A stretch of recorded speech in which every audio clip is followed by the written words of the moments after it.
Hello and welcome to the channel. My name is Tarana Ali, and today we are going to distill and discuss some of my key takeaways from the essay of studies by Francis Bacon.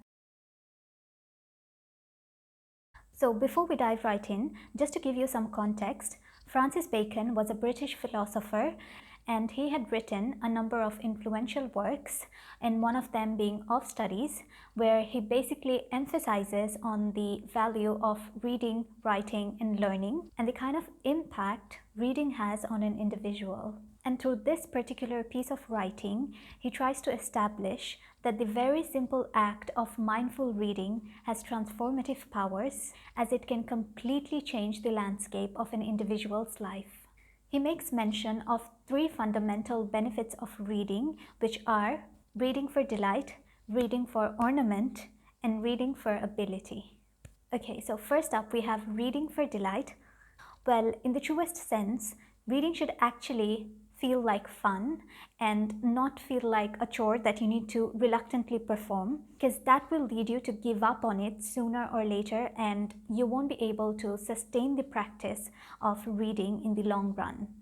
So to avoid falling into that trap, Bacon comes up with a solution where he says, some books are to be tasted, others to be swallowed, and some few to be chewed and digested. In other words, every single book that we come across doesn't need our full time and attention. We should only dive into the ones that truly resonate with us in some capacity, as that will feel rewarding and fulfilling. And so we need to pick our books wisely. The ones that we feel particularly drawn towards, or the ones that piques our interest, those should be the ones that we go for, because that is the best way to ensure that it's giving us pleasure and not pain. And the books that doesn't necessarily do anything for us, we can choose to skim through them, read them in parts, or simply avoid them. Up next, we have point number 2, which is reading for ornament.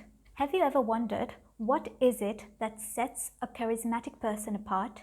It's their ability to think and speak eloquently. Now, in order to be well-spoken, you must be well-read and well-informed. Once you master the art of organizing and articulating your thoughts, you become better at exhibiting your ideas more effectively than an average person, and that makes you easily distinguishable from the rest. Bacon says, reading makes a full man, conference a ready man, and writing an exact man. So from what we've discussed, reading helps refine our character and makes us more sophisticated. It also helps expand our creative horizons and enriches us emotionally and spiritually. And finally, we have point number 3, which is reading for ability. In the essay, Bacon says, natural abilities are like natural plants that need pruning by study.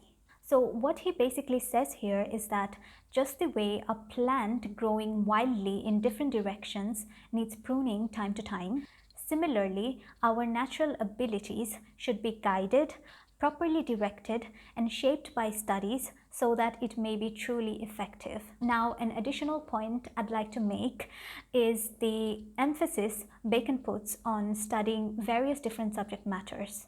He says, histories make men wise, poets witty, the mathematics subtle, and natural philosophy deep.